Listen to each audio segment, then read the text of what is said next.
What is up everybody, welcome back to my channel. My name is Ian Solano and today we're going to take a look at how I make my mixes in Ableton Live. Now there's no set way to do anything within music, especially when you're making your tracks, but this is my workflow, this is how I set up my channels and how I go about producing these projects. We're going to split this up into 5 parts. Part 1 is going to be track selection, 2 is going to be watermarking, 3 is going to be channel setup, 4 is going to be arrangement, and 5 is going to be processing and mixing. Anyway, enough of the chatter, let's get to it. Okay, so we're in Ableton Live and I have my 2 tracks selected already. So let me just say this again. This is just a very, very basic to get you started into putting your podcast together and your mixes, whatever you want to call it. So for simplicity's sake, I'm just going to use 2 tracks. Typically I'd use, I don't know, anywhere between 10 and 15, and usually my mixes are about an hour long. You can check those out from my show Under the Influence. Get it anywhere, just go to my website, 𝚖𝚘𝚘𝚘𝚘.co.uk. All my social networking tabs are up there, and you can navigate it from there. Anyway, I'm waffling, let's get back to what we're here to do. So these are my first 2 tracks. These are ID'd because they haven't been released, and I'm trying to avoid the copyright claim on YouTube, at least for now anyway, until they're released, and then they'll probably drag this video off. But anyway, let's go for now. So this is my first track. Now what I usually do is I come over here and you want to start the track. So what we're doing right now is we're warp markering, and this is just going to keep the track in time so it's still flat on the 4. So this here is the first bar of the first beat. It doesn't have to be cock on, but it's got to be as close as you can. So this bit here, this is the very start of the kick, but I usually drag it somewhere just as the kick's going to start.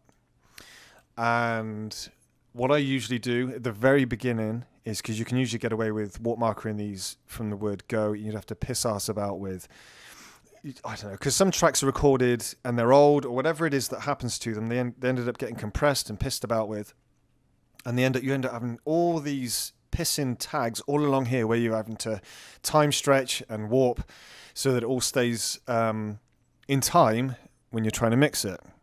But thankfully, because I'm good and this is brand new and hasn't been messed about with,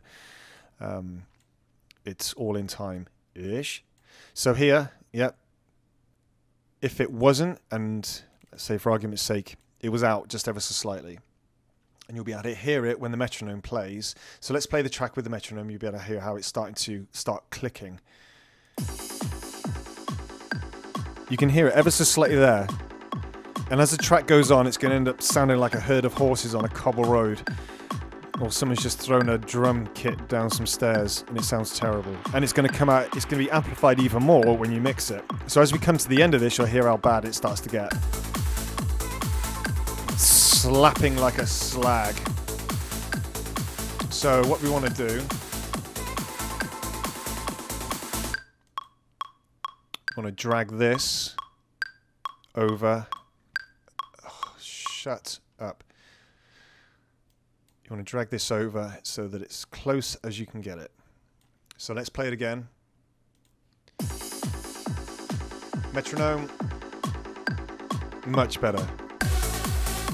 And you can hear it as we're going along, especially on the quieter part. Bang on. Gunshot. Okay, so we're going to do the same thing to the other tune. Let's stop this track, play this one. So, Ableton seems to have found that first bar pretty nicely. So we're going to go all the way to the other end. And there you go. So this one's actually okay. Maybe it could shift ever so slightly. And you'll be able to hear it as it's playing. You'll be able to gauge how much you need to get it on. But the best thing to do is just to listen to it nearer the end there. There you go. It's tapping nicely. Right.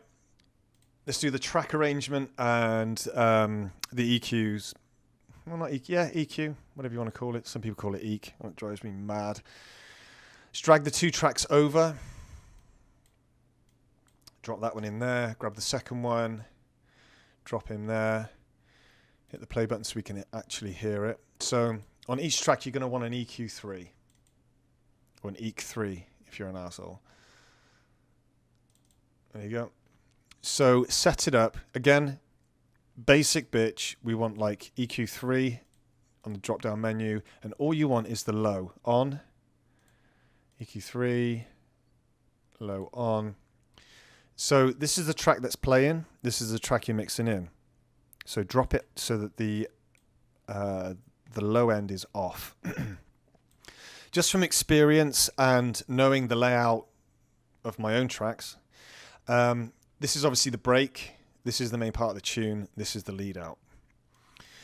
This is the intro of the second one. I know that if I drop it here, this is the first bar that I'm going to start mixing it in at, 177. And you can see here, this is where the track changes and the transition into the new track starts.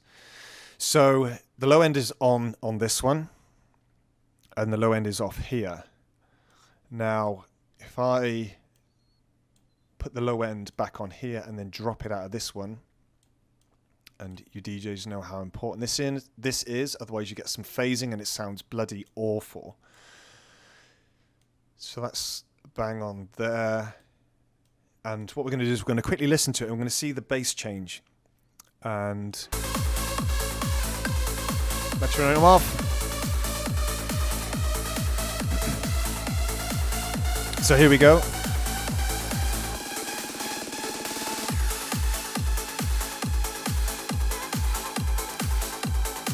And you can hear that it's mixed perfectly, if I do say so myself. Just turn the volume down on the main track for a bit.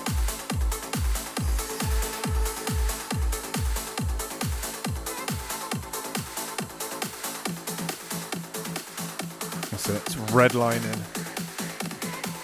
Okay, so we're coming to the end of it here. Look at that. All of a sudden. Right, so that to me is perfectly mixed to a degree. So right here, where it all begins, you don't want it just to start bang straight in. So you want to go to mixer, track volume, and usually what I do, again, it all depends how technical you want to get with this, but we're just doing a very easy tutorial. So I'm just going to bring the volume up ever so slightly, and we're going to do the same thing this side, but usually I like to leave the transients in on these, on the one that was coming out. Hold on, track volume, not track. So I like it to gradually, but I still like to hear some of the other track playing out as it's coming down.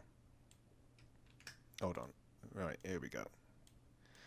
So as we start the track, it's going to come in ever so slightly. So it's being introduced ever so slowly.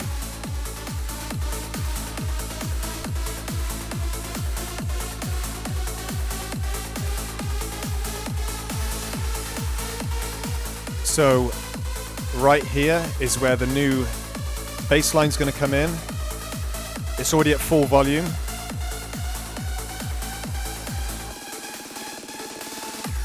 Okay, so as we go towards the end of the lead out, the volume's going to dip ever so slightly on this one.